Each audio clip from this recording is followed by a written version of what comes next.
Hey guys, welcome back. In this episode, we're going to go into why it is actually important to get yourself some internet dating rules. I remember back when I got divorced a while back, I got into the whole online dating thing, and it wasn't anything like Bumble or Tinder or anything like that today. It's the old Match.com, plenty of fish, blah, blah, blah. But anyways, if you just kind of went in there without a game plan, you're setting yourself up for failure right away. And I did this immediately. I remember one of my first dates. I'm looking at her description. Of course, she's got no picture. She says she's athletic in tone, has a good job, and no kids, no drama, anything like that. So I set up a time to meet her. I think it was probably around 5 o'clock because you want to hit the happy hour. You don't want to be setting up anything that's going to cost you a lot of money with somebody you never even met before. So I set up a date with her to go to this bar restaurant because meet her at the bar at 5 o'clock.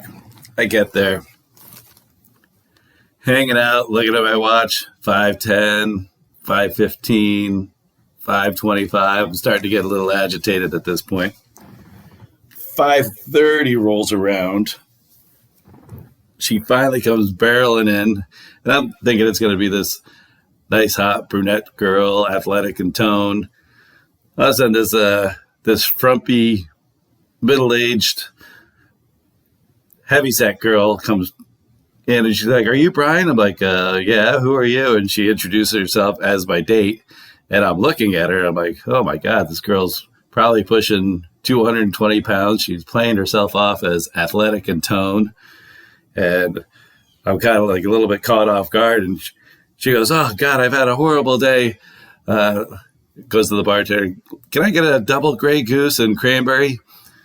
And gets the drink, grabs it, slams the whole thing down right off the bat. I'm like, "Oh my God, here we go." And orders another one. And before we can even start talking, she's like, "God, I'm famished." Grabs the menu, and before she even gets her second double Grey Goose and cranberry, she orders 3 appetizers off the menu. And then turns back and, starts talking to me. At this point, I'm just like, what the hell is going on here? This girl is clearly not who I pictured. And right off the bat, I'm a nice guy. I'll pick up the tab. I'm already shooting about $100 into the bar tab right here. We haven't even spoken to each other. So the appetizers come. She inhales all 3 plates. I don't even think I got a bite out of one of the appetizers or whatever. Finishes wolfing down the 3rd appetizer. Turns to me and goes, "Oh, did I tell you when we were chatting that I just got a gastric bypass surgery?" I'm like, what the? And I'm looking at her, and she's still like a big girl. She goes, "Oh, yeah, I used to be over 300 pounds, and now I'm all fit and trim." She goes, "But God, I have to tell you, I've been pulling my hair out literally in clumps, chasing around my 6-year-old daughter." And I'm thinking, you didn't say anything about a daughter or, losing your hair and doing all this stuff. And so by the time I got out of there, I think I had a $120, $130 bar tab, and I clearly had no interest in the person. So this brought me on to, hey, you got to smarten up and weed these girls out and get some internet dating rules. So obviously the first rule of importance is if there's no pic and they can't send you a current pic, and the current pic is the key. All these girls are sending pics from 7-8 years ago when they were, back in shape and everything. You need to get something that's current, what they look like now. Make them hold a newspaper or something like that with a date on it, something. And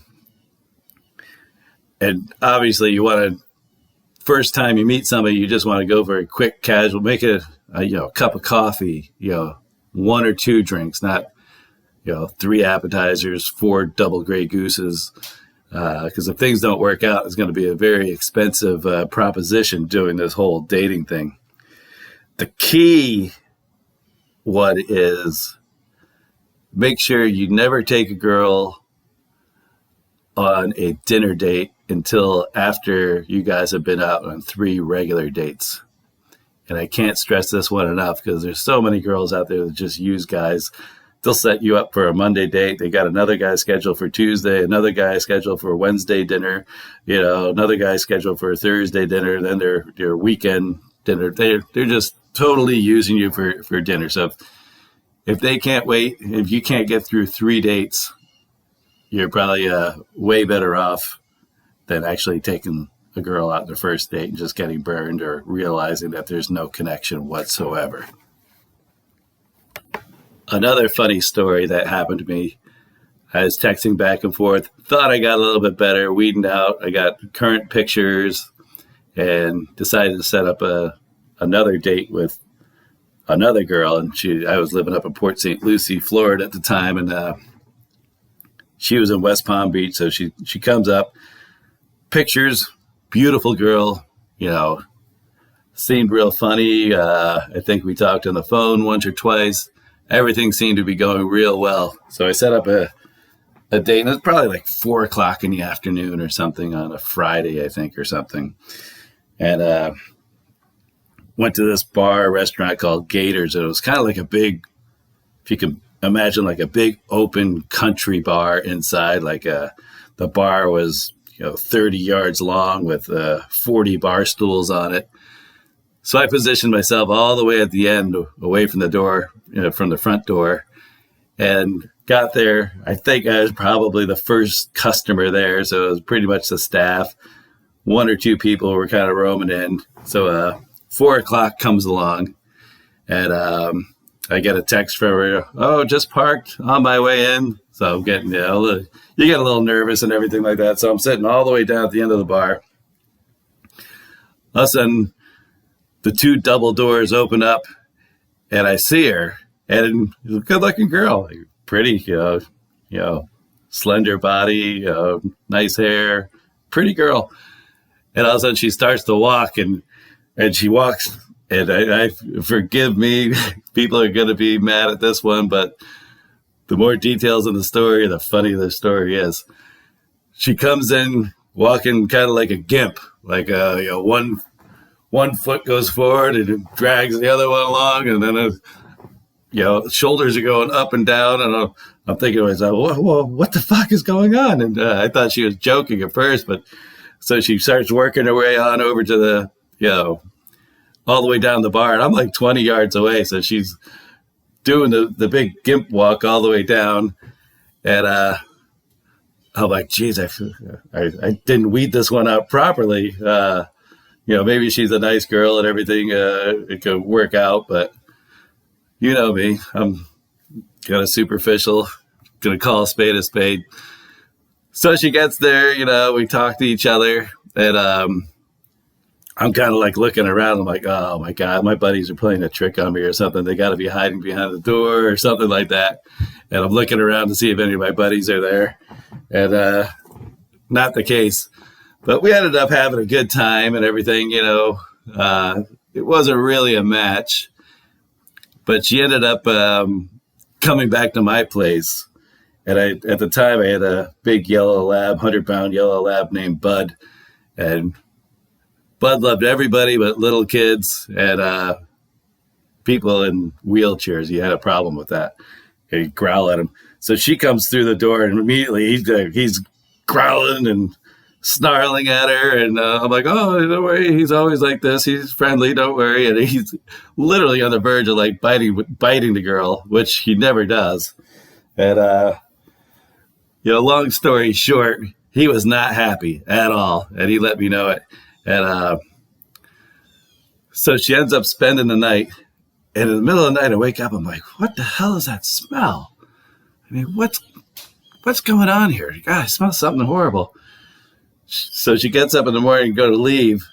Turns out in the middle of the night, Bud peed all over her clothes on the floor. just totally defying everything and letting me know that this is not going to happen again. And I don't know why she didn't say anything. She actually put the clothes on and actually went out and got in her car and left. And never really spoke about that one again, but definitely make sure you got to weed out and make sure there's no surprises coming to the table, because that could be a good one. So one more humorous dating story. This one actually never came to fruition. I'm driving with my buddy Stu at the time, who had a large network of friends and everything. And, I just got divorced and wasn't having a whole hell of a lot of luck with the ladies and a little bit down in the dumps from everything. So he goes, you know what? I got the perfect girl for you. She lives over in Hutchinson Island. She's loaded. I'm like, oh, really? I go, what does she look like? Oh, she's beautiful. It's a perfect situation. She's in her mid-40s. So, at the time, she was a little bit older than me. But he goes, her rich husband just died a year ago and left her like a huge house on the beach in Hutchinson Island. So, good-looking girl, works out 5 times a week, great-looking, a good sense of humor. You're going to love it. I'm like, all right, perfect. He goes, there's only one thing. I'm like, oh, boy, here we go. He goes, when you look at her, one of her eyes will look you in the eye, and the other one's kind of looking off on the side there. And I go, she's kind of a little cross-eyed. He goes, well, a little bit more than cross-eyed, too. One eye goes one way, and one eye goes the other way. I'm like, Stu, come on, man.